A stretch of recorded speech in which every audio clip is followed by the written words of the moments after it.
আসসালামু আলাইকুম। আমি আজকে আশ্চর্য উপস্থিত করতেছি। হয়েছি একটি হাঁসের খামারের প্রতিবেদন নিয়ে। তো মূলত হলো সেই হাঁসের খামারটা আমারই।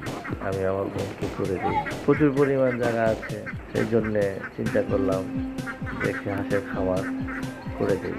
আলহামদুলিল্লাহ আমি অল্পতেই সাকসেস হয়েছি। আমি শুরু করেছিলাম 50টা হাঁস দিয়ে, এখন 4 মাসে আমার হাঁস হয়েছে 200। চীন হাঁসগুলি আছে, চীন হাঁস আছে, এবং সেই চীন হাঁসগুলি দেখলে আপনারা বুঝতে পারবেন যে আমার এই চীন হাঁস এখন বর্তমানে দুইটা হাঁসে ডিম পারে এবং একটা হাঁস 15টা 16টা করে বাচ্চা দেয়। তা আমি এখন কিছু বাচ্চা বিক্রিও করে দিয়েছি এবং কিছু বাচ্চা বড় করেছি। আপনাদেরকে আমি দেখাচ্ছি আমার হাঁসের 4 মাসে আমার যে চীন হাঁসগুলি কত বড় হয়েছে। তো এই হাঁসগুলি 30টা হাঁসের মতো আমি ডিম পাড়ার জন্য তৈরি করব। 30টা হাঁসের যদি আমি দেখলাম 30টা হাঁস যদি আমার ডিম পাড়ার জন্য তৈরি করি, তাহলে আমার 30টা হাঁস থেকে অন্তত পক্ষে 20টা হাঁসের বাচ্চা দেয়। 20টা হাঁসে যদি 15টা করে বাচ্চা দেয়, দেখা গেল প্রায় 250 ডিমের উপরে যাবে।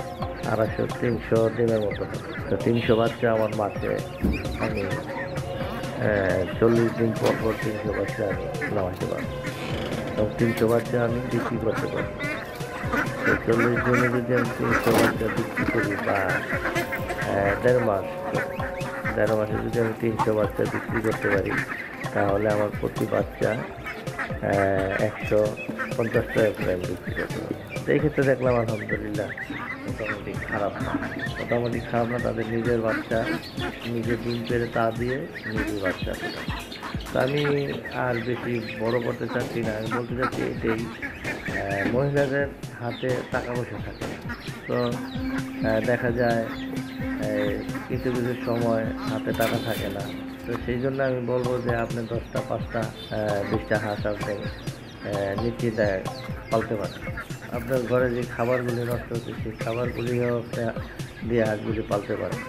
তো দেখা গেল কি, এই হাঁসগুলি ডিম পারলে আপনাদের সমস্যা হবে না। যে কোনো সময় আপনাদের টাকার প্রয়োজন হলে এখান থেকে আপনি খরচ করতে পারবেন।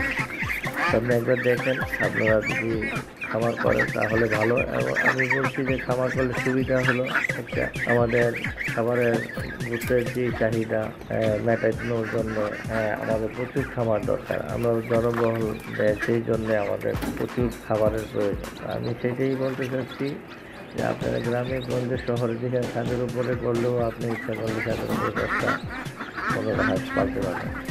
তো যখন আপনি শুরু করবেন তখন হয়তো দেখা যায় বুঝতেছেন না। যখন দেখবেন যে আপনার একটা বেনিফিট আসছে, তখনই আপনি বুঝতে পারবেন না আসলে এটা লাভজনক বড় করেছে। আপনাদেরকে আমি দেখাচ্ছি আমার আসলে। তো এই বলে আমি আজকে আর ভিডিও বড় করছি না। আমার পরবর্তীতে ভিডিও নিয়ে আসবো গুজরাট করে। আমি এখনো গুজরাট করতে পারি নাই, যার জন্য একটা এলোমেলো ভিডিওটা। তো গুজরাট করে আবার চলে আসবো। ভালো থাকবেন, সুস্থ থাকবেন। আল্লাহ হাফেজ।